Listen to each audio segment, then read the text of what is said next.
할렐루야. 여러분, 지금 우리는 기도에 대해서 배우고 있습니다. 총 이제 큰 타이틀이 주께서 저희들에게 기도를 가르쳐 주십시오. 여러분, 기도 잘 알고 계시죠? 기도 잘 실천하고 있습니까? 기도의 전문가가 되어 주고 계십니까? 하나님 앞에 기도하는 내용이 여러분에게서 떠나지 않고 있나요? 잘 안 되면 다시 배워야 합니다. 다시 갖춰야 되는 것이죠.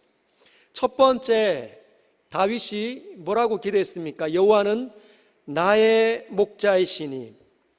거기에서 기도를 우리가 어떻게 배웠냐면 구체화시키는 기도를 배웠습니다. 다윗은 여호와 스스로 있는 자라는 이름의 주인이 나의 목자이시다, 그 개념을 갖고 나서 기도를 펼쳤더니 푸른 초장과 실만한 물가가 펼쳐지는 겁니다. 하나님에 대한 구체적인 시각이 열려면 기도가 굉장히 구체화되고 깊어지고 다양화된다는 거죠. 우리의 모든 지나왔던 그 경험들이 기도로 승화될 수 있습니다. 여러분, 그렇게 하고 계십니까? 우리가 지난주에 살펴본 것은 바울의 에베소서 1장 17절에서 19절까지의 말씀으로 나누었습니다. 사도 바울은 어떻게 그 기도를 구체화시켰습니까? 예수 그리스도의 하나님, 나에게 있는 가장 존귀한 이름 예수 그리스도, 그분을 나에게 보내주신 분으로 구체화시켰다는 거죠. 하나님을 그냥 어디에나 있는 그런 신, 하나님은 우주에 계십니다, 그런 신으로 부른 게 아니라 나에게 있는 그 예수님을 보내어 주신 그 하나님께 내가 지금 기도하고 있습니다. 그렇게 구체화시켰다는 거죠. 그리고 기도하는 대상도 구체화시켰습니다. 다른 사람들 그냥 뭉뚱그려서 하나님 축복해 주십시오, 이게 아니라 더 선명하게 구체화시켰다는 거죠. 에베소 교인으로, 갈라디아 교인으로, 빌립보 교인으로 구체화시켜서 그는 하나님 앞에 기도했습니다. 우리가 서연교회를 놓고 기도할 때 더 구체화시킬 수 있죠. 어떻게 구체화시킬 수 있습니까? 목사님을 놓고, 교사들을 놓고, 주일학교 아이들을 놓고, 주일학교 아이들 가운데서 더 구체화시킬 수 있습니다. 고등부 아이들을 놓고, 고등부 아이들이 지금 어떤 상황인지 여러분 잘 알고 계시죠? 더 훨씬 더 구체화시키면 시킬수록 그 아이들이 처한 상황이 눈에 더 선명해지기 때문에 기도가 더 깊어질 수 있다는 겁니다. 그러면 시간이 오래 갔지만 금방 간 것 같은, 하나님 앞에 오래 기도했는데 몇 분밖에 안 흘렀어요? 5분. 시간을 보니 5분. 1시간 기도가 얼마나 힘든지, 그 이유는 기도를 구체화시키지 않았기 때문입니다. 그냥 뭉뚱그려서 하나님 이 나라를 도와주십시오, 하나님 우리 교회를 축복해 주십시오, 하나님 내 아내를 살려주십시오. 어떻게, 아내가 무엇에 지금 마음과 생각을 빼앗겼는지 더 깊이 들여다봐야 하나님의 관점도 보이고 내가 그 아내에게 나아갈 수 있는 구체화되는 지혜도 나타날 수 있다는 겁니다. 그래서 우리 2주간 동안 구체화시키는 기도를 배웠습니다. 오늘의 소주제는 큰일을 앞두고 하는 기도입니다. 한번 따라 할까요? 큰일을 앞두고 하는 기도. 여러분, 큰일을 앞두고 하는 기도 하고 계시죠? 여러분, 큰일을 앞두고 있습니까? 내가 하는 일이 굉장히 작으면 오늘 이 말씀이 가슴에 팍 와닿지 못할 수도 있습니다. 여러분, 학생들에게 있어서 가장 큰 일은 뭡니까? 학생들, 중고등학교 아이들에게 있어서 가장 큰 일은 뭐죠? 공부하는 겁니다. 수학과 영어를 어떻게 하면 잘할 수 있을까? 이것만큼 큰 일이 그 아이들에게 있을까요? 공부는 하는데, 수학을 배우는데 머리가 나빠서 외워지지가 않는 거예요. 공식이 들어오지 않습니다. 영어를 외우는데 자꾸만 생각이 나지 않는 거죠. 그래서 학생들에게 있어서는 공부가 당면한 큰 일입니다. 그 아이들이 자기에게 있는 이 큰 일을 놓고 어떤 기도를 해야 되는지 오늘 본문을 통해 드러나게 될 것 같습니다. 결혼을 앞두고 있는 사람에게는 큰 일이 뭡니까? 내 아내를 어떻게 하면 기쁘게 해줄 수 있을까? 내 남편에게 나는 밥을 제때 해줄 수 있을까? 나는 결혼 생활을 잘할 수 있을까? 시댁은 적응할 수 있을까? 저 시어머니를 내가 이겨낼 수 있을까? 얼마나 많은 생각이 그에게 있을까요? 그 결혼을 앞두고 있는 사람도 큰일이 있는데 그때 해야 되는 기도가 오늘 본문에 나타날 것 같습니다. 여러분, 직장인들은요, 이제 막 직장에 들어간 사람들에게는 어떤 일이 큰일일까요? 한 번도 해보지 못한 저 일들을 내가 바르게 처리할 수 있을까? 구멍 나는 건 아닌가? 은행업을 이렇게 이제 직업으로 삼는 사람이 이제 막 직장에 들어가면 숫자 하나 틀리면 어떻게 됩니까? 1억이, 10억이 날아갈 수 있는 거예요. 손실을 가지고 올 수 있는 거죠. 그래서 일 처리를 내가 잘할 수 있을까? 이것이 그들에게 큰 일입니다. 과장님과 대리와 부장님의 마음을 내가 잘 헤아릴 수 있을까? 그들과 함께 연합할 수 있을까? 이게 큰일인 거죠. 출산을 앞둔 사람은요, 내가 아이를 잘 이렇게 출산할 수 있을까? 그 아이를 내가 잘 기를 수 있을까? 사업을 앞두고 있는 사람은 어떤 것이 큰일입니까? 예를 들어 이제 카페를 막 준비하고 있고 앞두고 있는 사람은 어떤 기도를 올려야 될까요? 어떤 것들이 큰일입니까?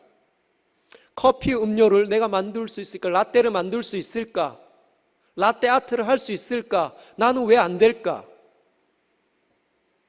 예쁘게 만들 수 있을까? 맛있게 만들 수 있을까? 화장실에서부터 모든 데코레이션 청소까지 다 맡아서 운영을 해야 합니다. 재료도 신선하게 준비를 해야 되죠. 아르바이트 학생들은 좋은 아이 올 수 있을까? 내가 그 아이에게 좋은 잡을 줄 수 있는 사장이 될 수 있을까? 그런 분들은 어떻게 기도해야 할까요? 무엇을 놓고 기도해야 될까요? 은퇴를 앞두고 있는 사람은요, 남은 시간 어떻게 보낼 수 있을까? 은퇴 자금으로 모았던 퇴직금 사기 안 당하고 잘 운영할 수 있을까? 투자를 잘 할 수 있을까? 아내와 함께 남은 인생 재밌게 보낼 수 있을까? 그런 분들이 하는 기도가 오늘 등장해야 합니다. 어떤 분은 저에게 이렇게 반문할 수 있죠. 목사님, 그 모든 기도는 자신의 나라 아닌가요? 자신이 꿈꾸는 자신의 성공과 미래에 대해서만 생각하고 있는 거 아닙니까? 맞기도 하고 틀리기도 합니다. 맞기도 하고 틀리기도 하죠. 여러분, 그 모든 일들이 시야가 열리지 않으면 여전히 내 나라로 있지만 시야가 바뀌면 하나님의 일이 될 수도 있습니다. 왜 그렇게 되는지 오늘 본문을 통해서 한번 들여다보려고 합니다. 12절을 한번 읽어볼까요? 시작. 제자들이 감람원이라 하는 산으로부터 예루살렘에 돌아오니 이 산은 예루살렘에서 가까워 안식일에 가기 알맞은 길이라. 제자들이 지금 어디에서 돌아왔다고요? 감람원이라 하는 산에서부터 돌아왔습니다. 어디로 돌아왔죠? 예루살렘에 돌아왔는데 그 길이 감람원에서부터 예루살렘까지 얼마나 가까운지 안식일에 가기 알맞은 길이라고 설명이 있네요. 그 말은 과거의 랍비들이 안식일에는 여행을 하면 된다 안 된다? 안 됐습니다. 왜냐하면 온전한 안식일을 보내기 위해서는 여행하면 망치는 거죠. 안식일을 거룩하게 보낼 수 없었기 때문에 안식일에는 적절한 거리를 가야 하는데 약 1km 남짓한 거리밖에 여행할 수 없었습니다. 허락되지 않았다는 거죠. 즉 예루살렘에서 감난산까지의 거리가 약 1km 정도 됩니다. 1km 정도 되면 어디 정도 될 줄 아시죠? 여기서 어디 가면 되겠습니까? 여기서 약 유신학원 정도까지 가면 1km 정도 됩니다. 여기가 예루살렘이라면 감람산이 어디에 위치하다고요? 유신학원 정도에 위치하고 있다는 거죠. 굉장히 가깝죠. 근데 이 사람들이 왜 거기에서 돌아왔을까요? 오늘 지금 12절을 읽었으니까 11절을 보면 이렇게 되어져 있습니다. 이르되 갈릴리 사람들아 어찌하여 서서 하늘을 쳐다보느냐? 너희 가운데서 하늘로 올려주신 이 예수는 하늘로 가심을 본 그대로 오시리라 하였느니라. 무슨 말입니까? 예수께서 승천하셨다는 거예요. 어디에서? 감난산에서 하늘로 승천하신 것입니다. 그 장면이, 돌아온 장면을 제가 아마 이렇지 않았을까 자료를 한번 찾아봤습니다. 인터넷에서. 보여주십시오. 여러분, 저 멀리에 보이는 바닷가처럼 보이지만 저기는 예루살렘 도시입니다. 황량한 벽들로 되어져 있는. 근데 지금 저 사람들이 서 있는 곳이 감람산 정도 위치라는 거예요. 왼쪽이 나무 한 그루 두 그루 정도 보이죠? 저것이 감람산, 감람나무, 올리브 나무로 이루어진 감람산입니다. 저곳에서 돌아오고 있는 중이었다는 겁니다. 그러면 감람산에서 어떤 일들이 있었냐? 잠깐 한번 살펴보면 3절에 보면 이런 일이 이렇게 되어져 있습니다. 그가 고난받으신 후에 또한 그들에게 확실한 많은 증거로 친히 살아계심을 나타내사 40일 동안 그들에게 보이시며 하나님의 나라의 일을 말씀하시니라. 무슨 말입니까? 부활하셨다는 거죠. 부활하시고 난 다음에 40일 동안 제자들과 함께 있으셨습니다. 며칠요? 40일, 이 숫자를 여러분 꼭 잘 기억을 하십시오. 며칠요? 부활하고 난 다음에 40일 동안 제자들과 함께 계시면서 뭐에 대해서 이야기하셨다고요? 하나님의 나라에 대해서 제자들에게 수도 없이 말씀하셨습니다. 그런데 이제 승천하시기 전에 40일이 거의 마무리되었을 때 제자들을 불러서 당부를 하시는 내용이 4절입니다. 제가 읽겠습니다. 사도와 함께 모이사 그들에게 분부하여 이르시되 예루살렘을 떠나지 말고 내게서 들은 바 아버지께서 약속하신 것을 기다리라. 당부를 하시는데 두 가지입니다. 첫 번째는 뭐라고요? 예루살렘을 떠나지 말라. 어디를 떠나지 말라? 예루살렘을 떠나면 된다, 안 된다? 여러분이 제자들입니다. 예루살렘을 떠나면 됩니까, 안 됩니까? 이걸 누가 얘기했다고요? 예수께서 친히 당부하셨습니다. 승천하시기 전에. 두 번째 약속은 뭐냐? 약속하신 것을 기다려라. 내가 너에게 이야기했던 것, 아버지께서 너희들에게 줄 거라고 하는 그 약속 꼭 기다려라. 예루살렘을 떠나지 말고. 그 약속이 뭐냐? 5절에 나와 있습니다. 요한은 물로 세례를 베풀었으나 너희는 몇 날이 못되어 성령으로 세례를 받으리라 하셨느니라. 그 약속이 뭐라고요? 성령이 부어지는 성령 세례라는 겁니다. 예루살렘을 떠나면 안 된다.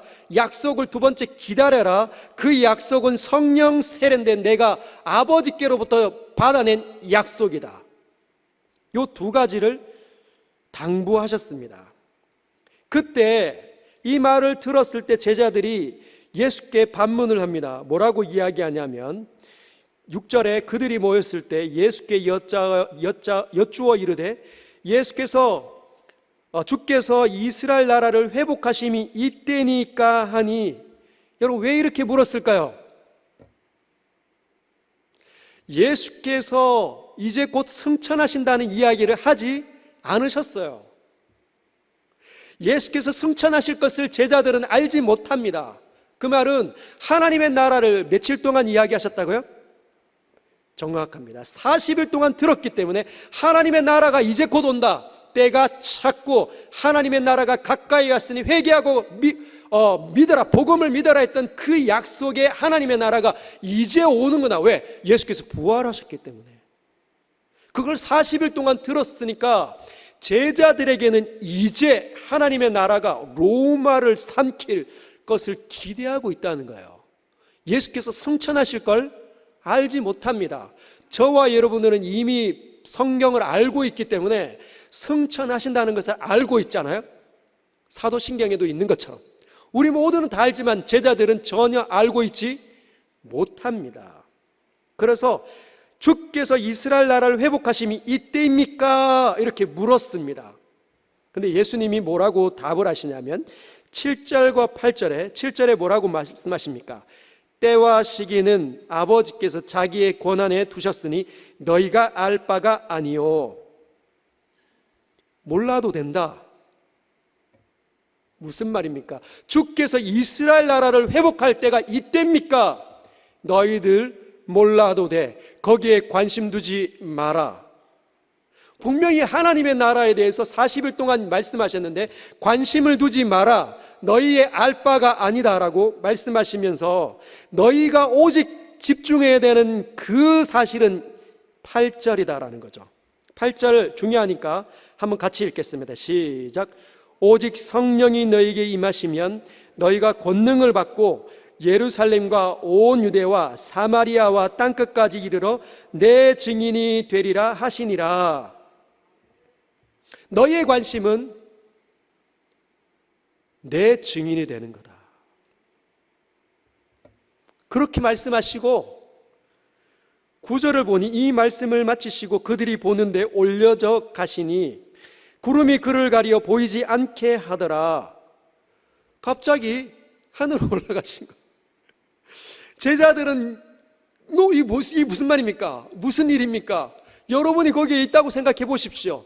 성천하실 것을 아무도 예상하지 못하고 있는데 너희의 그 시기는 너희의 알 바가 아니다. 너희의 오직 관심은 내 증인이 되는 거다라고 말씀을 마치시고 하늘로 쑥 올라가시는 거죠. 근데 제자들이 어떻게 합니까? 10절을 보면 올라가실 때 제자들이 자세히 하늘을 쳐다보고 있는데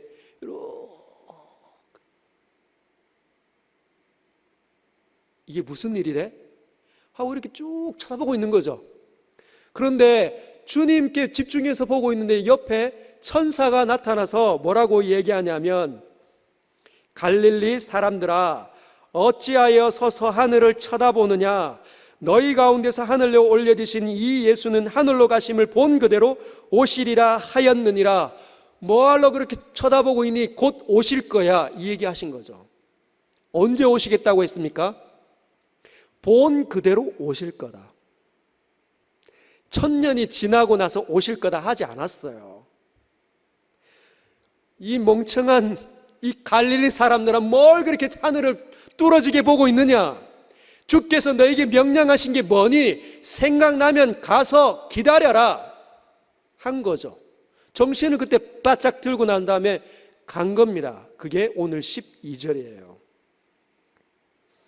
예루살렘에 돌아왔습니다. 다시 한번 볼까요? 어떠한 상태에서 예루살렘으로 돌아갔는지 다시 아까 그림을 한번 보여주십시오.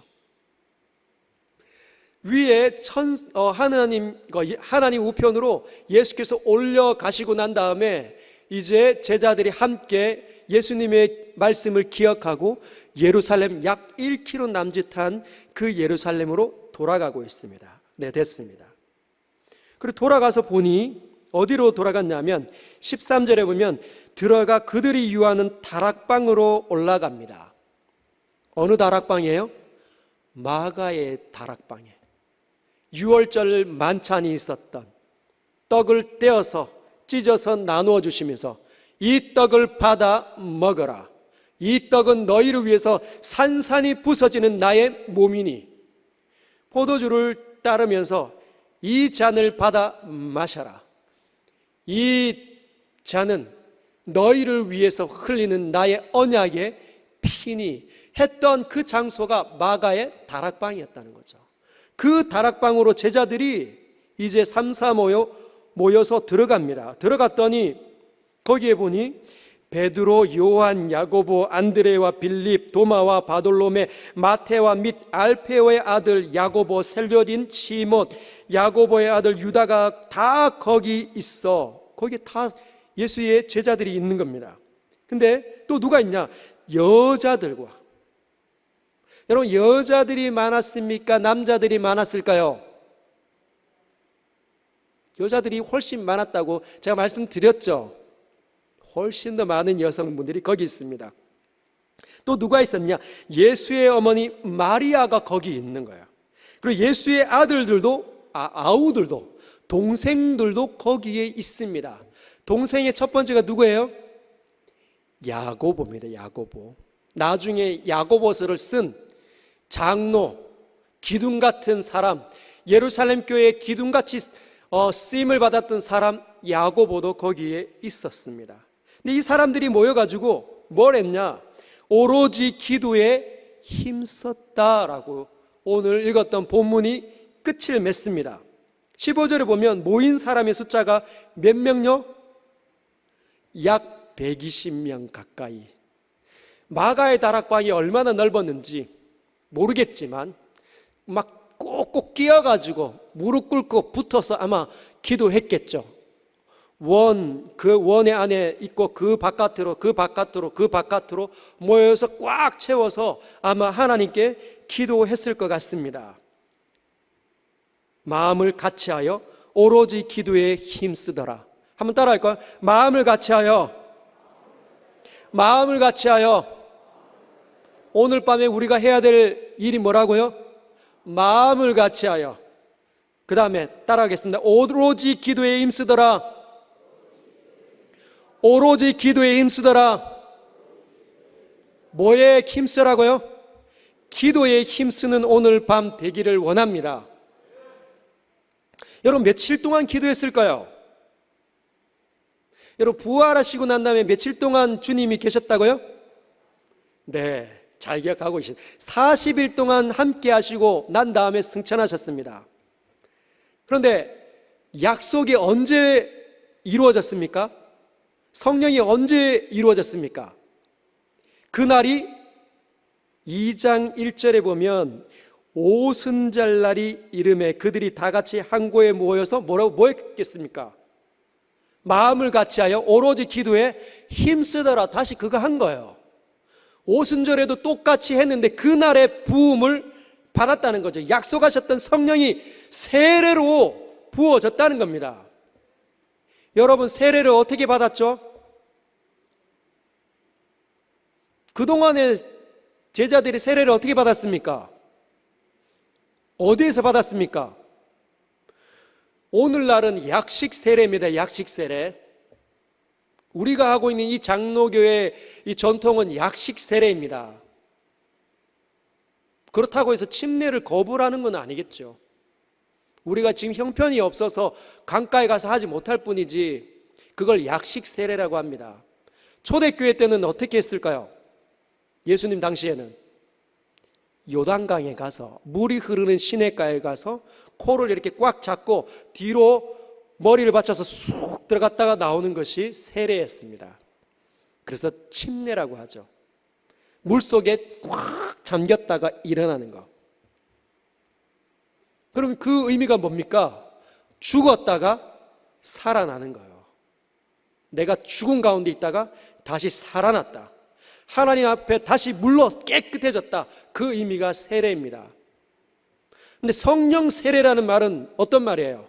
우리가 물을 이렇게 이렇게 스프레이로 이런 정도가 아니라 잠기도록 성령이 폭포수와 같이 부어지는 것을 성령 세례라고 하는 거죠. 성령이 꽉 잠기는 상태. 그때가 오순절에 임했다는 겁니다. 그러면 이제 이따가 오순절을 살펴보겠지만 왜 제자들은 예수님께서 승천하신 이후에 즉시 증인이 되리라라고 말씀하셨던 일을, 그 사명을 감당하지 못했을까요? 그리고 예수님께서는 왜 기다려라고, 떠나지 말고 약속이 내려올 때까지 기다려야 한다고 막으셨을까요? 여러분, 사명 이해하고 있습니까? 사명. 지난주도 또 주일날에도 제가 설교했지만 사명이 소명을 의미합니다. 한번 따라할까요? 소명. 부를 소 이름 명, 그래서 소명입니다. 하나님께서 부르셨다는 거죠. 얘야, 정기칠, 이렇게 부르는 겁니다. 또 누구를 불러볼까요? 정학, 이렇게 부르는 겁니다. 그러면 하나님의 이 불을 받으면 죄인이었던 사람이, 죽었던 사람이 일어나는 거죠. 하나님의 불을 받은 사람이 살아나는 그 사건을 소명의 첫 번째라고 합니다. 죄인인 사람이 하나님의 사람이 되는 사건, 죽었던 사람이 살아나는 사건, 은혜를 입지 못했던 죽어가는 자가 하나님의 은혜를 입는 그 사건이 바로 소명의 첫 번째 단계입니다. 근데 소명이 두 번째도 있어요.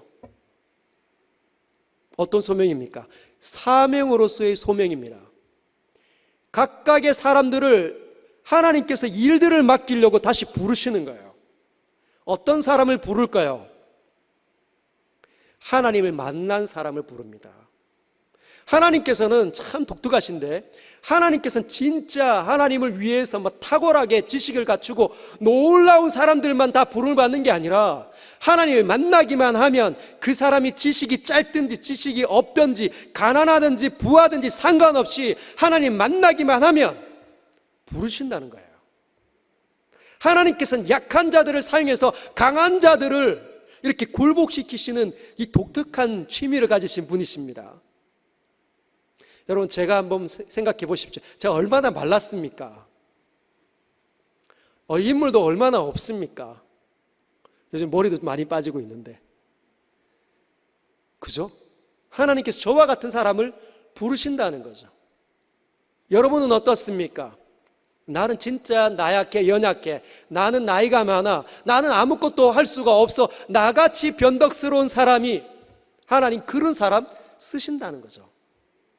하나님께서는 그런 사람을 바꾸어내서 사용하시길 원하시는 분이십니다. 왜냐하면 하나님의 능력이 세상에 얼마나 강력한지를 보여주기를 원하시는 분이라는 거예요. 이스라엘 백성들이 출애굽할 때도 똑같습니다. 노예의 신분인 사람들이 뭘 할 줄 알았겠습니까? 뻑하면 원망하고 불평하는 사람, 만나와 메추라기를 늘 먹으면서 무슨 생각을 합니까? 아, 노예 시절이 좋았는데 수박, 참외, 부추, 마늘 이런 거 다 먹었던 시절이 너무 좋았는데 라고 말하는 그 엉터리 같은 사람들을 사용해서 하나님의 놀라운 일들을 보여주시길 원하시는 분이십니다. 그리고 기드온 300용사 기억하시죠? 2만 명이 부름받았는데 너무 많다. 다 돌려보내고 몇 명 남았습니까? 300명. 그 300명도 그냥 구분하기 위해서 이렇게 움켜져서 물을 떠서 마신 사람만 300명, 가장 작은 수의 사람들만 모아 놓은 겁니다. 왜요? 불가능한 가운데 하나님의 놀라운 일들로만 이 일이 일어났음을 보여주기 위해서. 하나님 그러신 분이라는 거죠. 그래서 하나님의 영접한 사람들이라고 하면 누구든지 사명자로 부름을 받습니다. 그런데 오늘 이 제자들은 어떤 사명을 받았냐? 너희는 내 증인이 될 것이다. 성령이 너희에게 임하시면 너희가 뭘 받아요? 그때 권능을 받는 거죠. 권능을 받고 예루살렘과 온 유대와 사마리아와 땅끝까지 이르는 내 증인이 될 것이다. 그렇게 사명을 주셨습니다. 근데 여러분 한번 곰곰이 살펴보십시오. 여러분들이 그동안 배웠던 그 성경에 관한 모든 지식들을 끌어모아서 한번 떠올려 보십시오. 이들은 이미 자격이 충분합니다. 3년 동안 예수님 따라다녔죠. 예수님께서 손만 대기만 하면 귀신이 떠나가고 맹인이 보게 되고 귀머거리가 소경이 눈을 뜨고 귀머거리가 다시 듣는, 벙어리가 다시 말을 하는, 앉은 배가 일어나 뛰는 일이 있고 얼마나 놀랍고 신기합니까? 그걸 3년 동안 옆에서 나날이 봤습니다. 예수님의 말과 행동을 옆에서 누구보다도 선명하게 봤다는 거죠. 그런데 그들이 실패했습니다. 그런데 실패했어도 십자가 사건을 그들이 봤습니까? 안 봤습니까? 먼 발치에서 봤죠. 그 후에 절망하고 낙심했는데 어떤 일이 있었습니까? 부활도 경험했습니다. 여러분, 이들이 부활을 경험했을 때는 아마 굉장히 충격적이었을 거예요. 이 사람들이 부활을 기대하지 않았기 때문에 충격적이었을 겁니다. 왜 제자들은 예수님께서 수도 없이 이야기했는데 부활을 믿지 못했을까요? 부활이 있을까라고 생각도 왜 못했을까요? 여러분이라고 하면 부활을 예수님께서 다시 살아날 거다라고 말씀하셨던 그걸 기억해내겠습니까? 그들은 왜 못했을까요? 똑같을 텐데. 왜냐하면 한 번도 사람이 살아나는 일을 보지 못했기 때문이에요. 그래서 십자가에 달려 죽었을 때 절망하고 낙심했다는 거죠. 좌절감이 그들에게 휩싸여 있을 때, 예수께서 부활했을 때 아마 충격이었을 겁니다. 안 믿는 자가 경험하는 것이 더 충격적이지 않겠습니까? 그런데 여러분, 그 부활하신 예수님이 살아나셔서 40일 동안 자신들과 함께 있다면 여러분 어떨까요? 아, 예수님 진짜 살아났는데 옆에서 만져보기도 하고 같이 잠도 자기도 하고 밥도 먹기도 하고, 우리가 말하는 된장찌개, 김치찌개 숟가락 같이 넣어서 직접 같이 먹었다면 얼마나 더 생생할까요? 근데 이제는 승천합니다. 여러분 보는 앞에서 하늘로 올라가시기까지 했다면 이제는 확실하지 않습니까? 이제는 증인으로 설 수 있지 않겠습니까? 입이 막 근질근질하지 않겠습니까? 나가서 복음을 막 증거하고 싶지 않겠습니까? 그런데 주님은 안 된다. 오순절까지 기다려야 된다. 왜 그랬을까요? 첫 번째, 하나님은 타이밍의 하나님이십니다. 한번 따라할까요? 타이밍의 하나님. 타이밍의 하나님. 주님은 때가 될 때까지 항상 기다리십니다. 우리가 기도할 때도 항상 때가 돼야 응답이 있습니다. 우리 모두는 때가 될 때까지 자라야 합니다. 하나님 그러신 분이세요. 우리는 못 참고 근질근질하지만 주님은 항상 기다리시는 분이십니다. 예수님 보내시기까지 오랫동안 수천 년간 하나님 기다리시는 분이셨어요. 여러분, 오순절, 주님은 오순절까지 기다리셨죠. 약 10일간 기다렸습니다. 왜냐하면 40일이, 한번 볼까요? 여러분, 오순절이라고 하면 나중에 우리가 보겠지만 오순절은 열순자, 그러니까 5에 열순, 오순. 그래서 50일이 흘렀다. 언제부터요? 6월절로부터 50일이 흘렀기 때문에 오순절이라고 합니다. 40일 동안 예수님께서 제자들과 부활하셔서 함께 지내고 승천하시고 난 다음에 제자들이 예루살렘 모여서 기도했을 때 오순절까지는 약 10일간밖에 없는 거죠. 자, 그러면 오순절에 대해서 한번 살펴보겠습니다. 여러분, 6월절 기억납니까? 6월절? 예수님께서 6월절 때 십자가에서 죽으셨습니다. 6월절. 네, 우리 자막도 한번 보여주십시오. 6월절. 여러분, 6월절은 예수 그리스도의 십자가 사건이 있던 날입니다. 기억나시죠? 왜 예수께서 십자가에 6월절에 달리셨을까요? 하필이면 왜? 추수감사절, 수장절, 맥추절, 초실절, 초막절 이런 거 다 제쳐놓고 왜 하필이면 6월절 때 돌아가셨습니까? 6월절이 하나님의 어린 양, 이집트에서 출애굽할 때 어린 양의 피가 문설주에 발랐던 그 기념하는 날이 6월절 아닙니까? 그래서 죽음의 신이 왔을 때 문설주에 있는 그 피를 보고 넘어가는 거죠. 그래서 우리에게 예수 그리스도의 십자가에 피가 다 발려 있으면 죽음의 사자가 우리를 넘어가는 사건, 그걸 주님께서 원하시기에 6월절에 십자가에 달려 돌아가신 겁니다. 주님은 항상 기념을 좋아하시는 분입니다. 의미 부여를 좋아하시는, 기념일을 좋아하시는 분이세요. 그냥 쉽게 아무짝에나 막 일을 벌리시는 분이 아니라 항상 타이밍에 그 일을 벌이셔서 우리에게 교훈하시고 가르치시는 분이십니다. 그런데 부활은 언제 부활하셨죠? 네?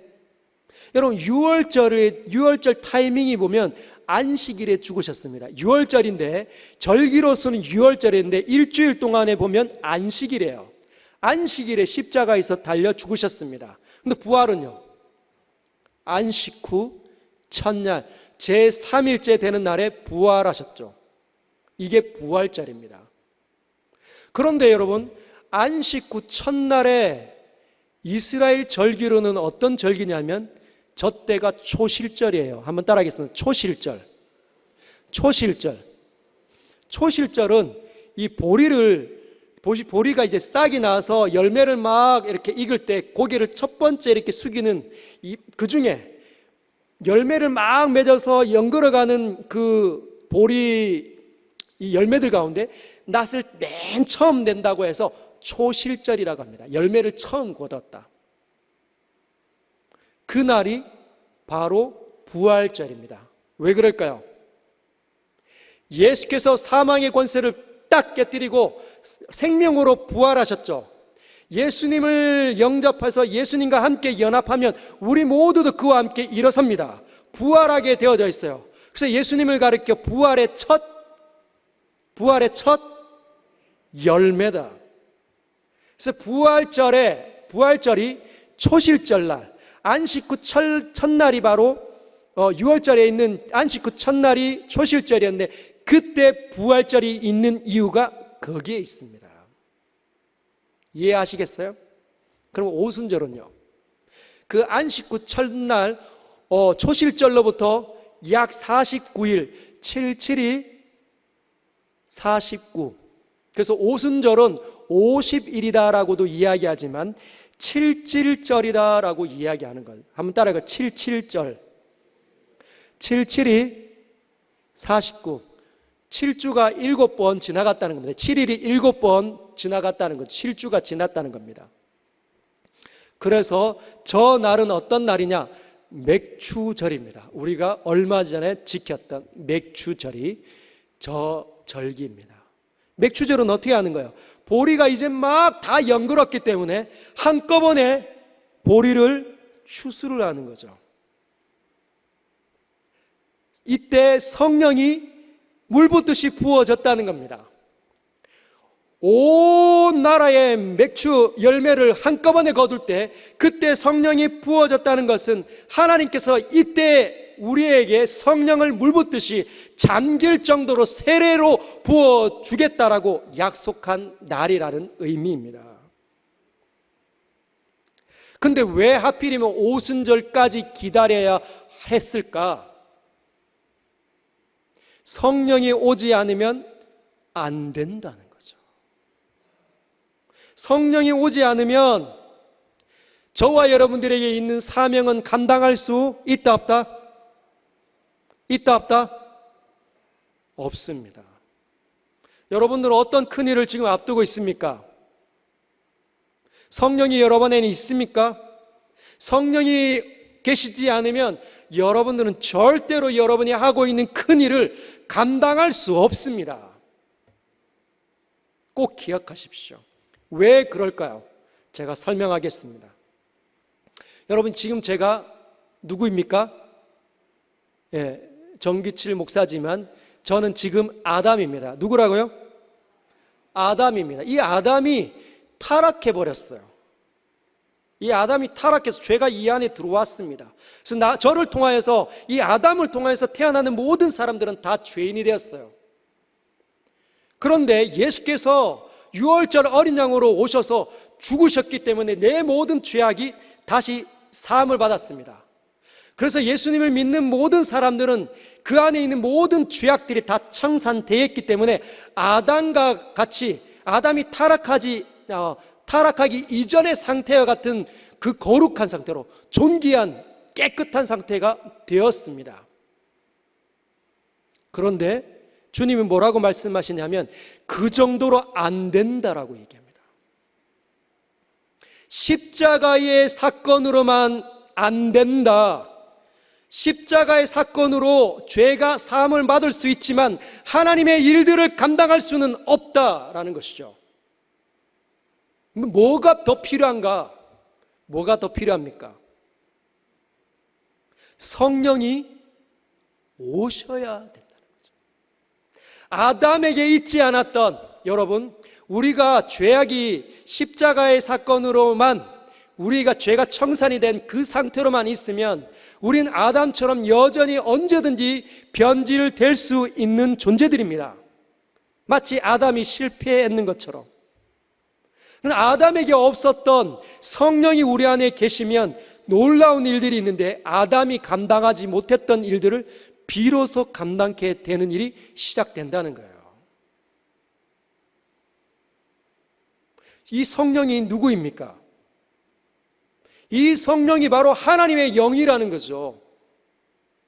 하나님을 향하여서 모든 좋은 것들을 뿜어내는 그 존재, 하나님 그분 자신입니다.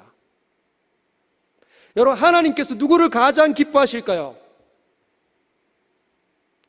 하나님 자기 자신을 가장 기뻐하십니다. 누구를 가장 온전하게 여기실까요? 하나님 자기 자신이 가장 온전하다고 그분은 여기시는 분이십니다.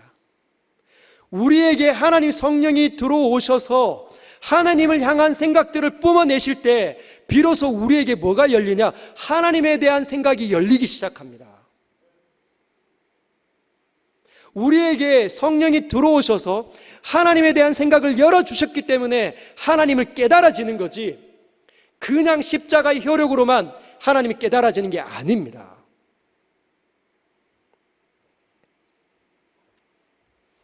하나님의 일들을 온전하게 감당할 수 있는 존재가 이 땅에 누가 있겠습니까? 늘 실패하고 늘 변덕스러운 우리인데 작은 것 하나 받아낼 수 없는 자들이 우리 아닙니까? 지나가는 사람조차도 우리가 받아내기가 어렵습니다. 정말 나와 아무 관계가 없는 사람들, 운전하고 가다가 창문 열어서 누군가가 우리를 향하여서 욕짓거리 하면 어떻게 하죠? 네, 감사합니다. 이렇게 됩니까? 안 되죠. 같이 눈이라도 한번 흘겨보고 싶어가지고 이건 내리고 싶잖아요. 아무 관계 없는 사람도 그렇게 받아내기가 어렵고 관계 있는 사람도 더 받아내기가 어렵습니다. 나에게 수도 없이 잘해주고 나에게 수도 없이 칭찬해주는 그 사람의 허물 받아내기가 얼마나 어려운지. 성령이 우리 안에서 하나님의 생각을 뿜어내 주시지 않으면, 하나님의 능력을 베풀어 주시지 않으면 우리는 감당할 수 없습니다. 그래서 성령의 열매가 사랑과 희락과 화평과 오래 참음과 온유와 자비와 양선과 충성과 절제, 이 9가지 열매인 거죠. 그 열매의 주인이신 성령이 우리 안에서 마음껏 역사하시면 우리가 그런 존재가 되는 거야. 사랑과 희락과 화평과 온유와 절제와 자비와 양선과 오래 참는 그 모든 일들이 우리 안에서 마음껏 이렇게 열매 맺으면 우리는 우리 주변의 사람들에게 얼마나 좋은 사람으로 보여질까요? 사람들이 여러분을 보면서 뭐라고 지금 이야기합니까? 아, 진짜 좋은 사람이야. 아, 진짜 저분은 너무 좋은 분이야. 우리 권사님들, 우리 집사님들, 우리 장로님들이 우리 교회 안에서는 그런 칭찬을 받을 수 있죠. 우리는 그렇게 허물을 덮어줄 수 있으니까. 여러분의 가족들은 어떻게 여러분을 평가합니까? 아니면 우리 교회를 넘어서 이웃들, 그 사람들은 여러분을 보면서 뭐라고 이야기? 아, 저분은 참 좋은 분이야. 인상이 너무 좋아. 따뜻해. 자비로워. 성령이 누구시라고요? 사랑과 희락과 화평과 온유와 충성과 자비와 오래 참음과 이 모든 열매의 주인이시라는 거죠. 그래야 그분이 오셔야 제대로 우리가 우리의 일을 감당할 수 있습니다. 그런데 문제는 저와 여러분들이 예수님을 이미 영접했다는 거예요. 그죠? 이미 예수님을 영접해서 성령이 우리 안에 계시다는 거죠. 한번 따라할까요? 나에게 성령이 계시다. 믿습니까? 성령이 계신데 성령의 열매가 나타나야 되는데 왜 안 나타날까요? 그럼 뭘 놓고 기도해야 되겠습니까, 우리가? 성령의 충만함을 놓고 기도해야 합니다. 여러분, 성령의 충만함이 있으면 감당할 수 있습니다, 그때. 왜냐하면 시야가 그때 바뀌는 거예요. 여러분들이 있는 자리, 남편의 자리, 사장님의 자리, 학생의 자리, 결혼해서 있는 자리, 이제 회사원으로 막 들어가는 그 자리가 시야가 바뀌어야 되는데 시야가 바뀌어야 그 자리가 내 나라가 되지 않습니다. 안 그러면 여전히 직장과 학업과 사업터는 내 나라가 되는 거예요. 욕심이 생길 수 있다는 거죠. 아, 내가 더 잘 돼야 돼. 저 사람보다 더 뛰어나야 돼. 왜 우리는 안 되는 거야? 그래서 막 시기가 일어나고, 잘 되는 사람 보면 막 시기가 일어나고 질투가 일어나고 막 미워 죽겠고, 그럼 기여도도 안 되는 거죠. 그럼 일을 망치게 됩니다, 그 사람은. 근데 시야가 열려야 된다는 거죠. 여러분, 승천한 것까지 다 보고 있는 제자들이 예수께 뭐라고 말씀한 겁니까? 주께서 이스라엘 나라를 회복할 때가 이때입니까? 아직 시야가 안 바뀌었어요. 성령이 오시면 시야가 바뀌는 거죠. 사도 베드로를 한번 보십시오. 성령이 임하고 난 다음에 그가 설교했더니 3,000명이 회개하는 역사가 있었습니다. 성령이 가득할 때만 그동안에 들었던 하나님의 소리가 하나님의 음성으로 바뀔 수 있는 겁니다. 외웠던 그 말씀들이 하나님의 음성으로 나에게 팍팍 바뀔 수 있는 거죠. 왜냐하면 성령이 그 일을 하시는 분이세요. 놀라운 일들을 감당합니다. 그가 3장 15절에 보면 이렇게 이야기하죠. 생명의 주를 죽였도다. 그러나 하나님이 죽은 자 가운데서 그를 살리셨으니 우리가 이 일의 증인이라. 자기네들이 증인이라고 합니다. 예수께서 뭐라고 명령하셨죠? 너희는 그것들 신경 쓰지 말고 너희가 신경 쓰고 관심 둬야 되는 것은 너희가 내 증인이 되는 일에 신경을 써야 한다. 그리고 뭐라고 이야기하냐면 4장 19절에 이런 말이 있습니다. 베드로와 요한이 대답하여 이르되 하나님 앞에서 너희 말을 듣는 것이 하나님의 말씀을 듣는 것보다 옳은가 판단하라. 얼마나 담대한지.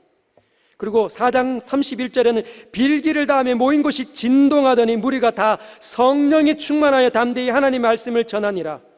기도하면 그 모인 곳이 진동하는, 하나님의 역사가 일어나는, 하나님께서 친히 내가 너희와 함께 있다는 사인을 보여주는 그런 사람들이 됐습니다. 여러분, 시야가 성령이 우리에게 충만하게 되면 시야는 다시 바뀝니다. 어떻게 해요? 내게 있는 자리가 하나님의 콜링으로, 사명으로 주어진 자리라고 생각이 그때 드는 거예요. 왜? 하나님께서 나에게 그렇게 보여주시기 때문입니다. 그러면 두려워하지 않고 확신 가운데서 그 일을 할 수밖에 없습니다. 예를 들어 볼까요? 결혼을 앞두고 있는 젊은 처자에게 어떤 일이 있을까요? 충만하지 못하면 여전히 자기의 나라로 보겠죠. 부모님으로 통하여서 그동안 배웠던 문화와 선배들, 먼저 결혼한 형, 누나들 통해서 많이 들을 겁니다. 그러면 내 중심으로 아마 결혼을 해석해낼 겁니다. 그러면 이제 결국은 시댁이 굉장히 커 보입니다. 처음 결혼하는 젊은 처자들에게는. 시댁이 얼마나 큰지 우리나라는 더 하잖아요. 그리고 여기 지금 대구 경북은 더한 곳 아닙니까? 그래서 이제 결혼하기 전날에 무슨 생각이 들죠? 아, 나 감당할 수 있을까? 결혼 괜히 했나? 물을까? 이런 수많은 생각한다고 합니다. 그럼 이제 딴 사람 보이는 거죠. 아, 우리 시어머니 될 분은 너무 세 보이는데 내 친구의 어머니는 너무 자비로운 것 같아. 근데 다 만나면 다 똑같을 텐데 남의 떡이 더 커 보인다고. 제 친구의 어머니는, 시어머니는 다 좋아 보입니다. 하나부터 10까지. 근데 지금 시어머니는 비교로 보이니까 너무 힘들어 보이는 거죠. 말 한마디가 상처가 될 것 같아요. 이미 같이 밥을 먹어보니 선명하게 느껴지는 거죠. 그래서 불편해집니다. 그러면 결혼 생활이 재미없어지고 망치게 되는 거예요. 첫날부터 남편과 신랑과 다툴 수 있습니다. 그러면 여러분, 성령의 충만하면 어떻게 될까요? 그 처자가 그동안 배웠던 그 모든 지식 속에서 하나님께서 물 부어주시는 그 성령이 감동되기 시작한다면 어떻게 보겠습니까? 그 자리가 하나님의 계획과 섭리를 통해 나에게 준 자리인 줄 자기가 확신하는 거예요. 하나님께서 나에게 준 사람들이구나. 나에게 준 이유가 있겠지. 그래서 받아내리려고 애를 씁니다. 종종 실패하겠죠. 넘어지고. 그럴 때마다 누구를 찾을까? 이 성령 충만한 사람은 전도사님, 목사님, 권사님, 신실한 형, 누나, 집사님, 장로님들을 찾아가 상담을 할 겁니다. 그럼 다시 기도 자리에 있고 하나님 앞에 부르짖으며 그 길들을 통과해냅니다. 10년이 지나간 것을 느낄 수 있지만 결국은 어떻게 되죠? 그 성령 충만한 그 여인을 통하여서 그 불같은 시어머니가 주님께 돌아올 수도 있다는 거 꼭 기억하십시오. 여러분, 제가 예수님 처음 영접했을 때 10년이 지나고 난 다음에 저희 어머니 오셨습니다. 그때 저희 아버지 복음 전했는데 저희 아버지는 성경책을 찢는 분이셨습니다. 제가 예수님을 영접하고 난 다음에 열심히 특심이었던 사람입니다. 제사 지낼 때 처음에는 무릎 꿇기만 했었습니다. 절은 안 하고 도저히 안 돼가지고 무릎을 꿇다가 어느 날부터 서 있기 시작했죠. 어느 날부터 제사 드리는 그 옆방에 그냥 서 있었습니다. 아, 기칠이 쟤는 안 돼. 누구나 다 인정하는 사람이었죠. 그러다가 어머니 하나님께 저에게 붙여주셨고, 아버지 안 돌아오셨는데 언제 돌아오셨냐? 10년이 지나고 돌아오셨습니다. 제가 숱하게 하나님 앞에 옥상에 올라가서 기도했던 내용이 있습니다. 아버지께 복음을 전하면 성경책이 던져지고, 아버지 이번 주에 부흥회 있는데 한 번만 갑시다 하면 눈을 감고 귀를 탁 닫고 바로 이부자리에 누우시는 분이셨습니다. 제 평생의 소원입니다. 뒤로 탁 돌아 놓으시는 분이셨는데, 그런 분을 보면서 제가 옥상에 가서 하나님께 올려드렸던 기도는, 하나님, 저희 아버지는 아닙니까?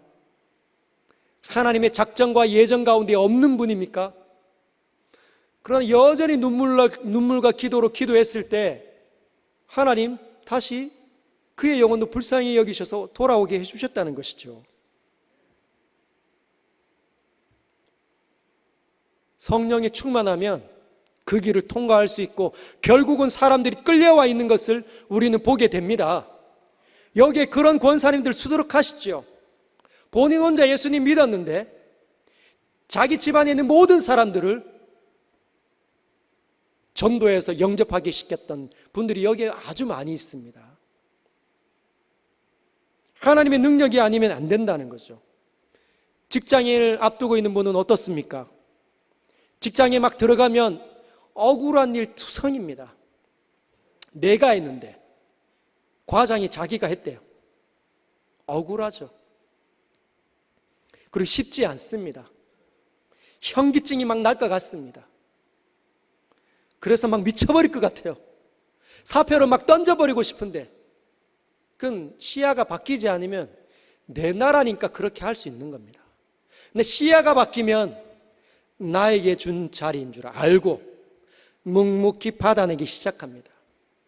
결국은 그 사람이 그 속에서 하나님 믿는 사람으로 인정을 받습니다. 우리가 주일날 본 것처럼 그런 사람이 성령 안에 있는 의와 평강과 희락으로 하나님 나라를 섬기면 하나님께도 기쁨이 될 뿐만 아니라 사람에게도 칭찬을 받는 거죠. 틀림이 없습니다. 그러면 이 성령 충만함을 언제까지 기도해야 될까요? 여러분, 문제는 이 사람들이 지금 오로지 마음을 같이 오로지 기도에 힘쓰더라, 이걸 언제까지 했다는 겁니까? 주께서 40일 지나서 승천하시고 난 그 즉시로 시작해서 언제까지요? 오순절이 이르들 때까지 약 10일이 흘렀죠. 우리도 10일 정도 하면 될까요? 그 사인이 아닙니다. 예수께서 뭐라고 그들에게 말씀하시냐면 약속이 이루어질 때까지 기다림에 기도하라는 거죠. 오순절 때 있을 거다라고 한 번도 말씀한 적이 없습니다. 그들은 오순절이 오면 반드시 일어날 거라고 기대하지 않고 약속을 믿고 의지해서 기도했다는 거죠. 성령이 임할 때까지. 저와 여러분들에게 맡겨져 있는 일들을 충실하게 감당을 해내려면, 지혜롭게 망치지 않고 다 해낼 수 있으려면 성령이 임할 때까지, 내 마음 가운데 물 붓듯이 부어질 때까지 오로지 마음을 같이하여 기도에 힘쓰는 일 하셔야 됩니다. 그거 아니면 절대로 가망이 없습니다. 한두 번 하고 안 오나 보다. 이 사람들 그렇게 하지 않았다는 거죠. 여러분은 어떤 일이 큰일입니까? 아내의 일은 큰일이 아닙니까? 엄마의 일은 얼마나 큰일입니까? 아이들 양육하는 거 첫째 길러봤기 때문에 둘째 자동적으로 잘 길러집니까? 첫째랑 둘째가 얼마나 다른지 똑같은 방식으로 안 되는 거죠. 성품과 기질이 너무 틀리니까. 절망할 때가 얼마나 많습니까? 내 생각대로면 다 망칩니다. 어떻게 해야 합니까? 깨어서 기도하는 거죠. 성령이 임할 때까지, 성령이 시야를 보여줄 때까지, 감동이 될 때까지, 하나님의 능력으로 나와 함께 있는 것처럼 느껴질 때까지, 민감해질 때까지 기도하는 겁니다. 할렐루야. 오늘 이 시간에 그렇게 기도하도록 하겠습니다.